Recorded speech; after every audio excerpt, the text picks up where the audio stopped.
This is how to force an app to require Face ID on your iPhone.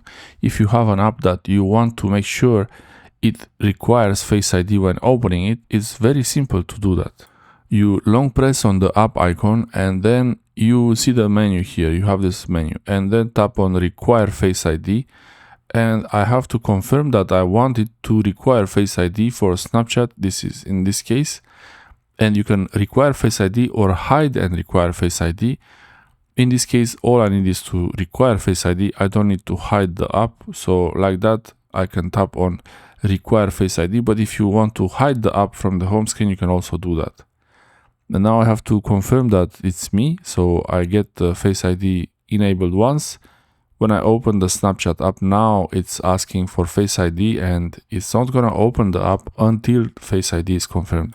You see the dynamic island shows the Face ID icon that is trying to recognize my face while I open the app. If I close the app, it will also do it again. Every time when I open the app, it will require Face ID to open the app. And that's how you do it. It's really simple. You can also turn off the feature if you want to later. Thanks for watching. I hope this helps you with the app privacy.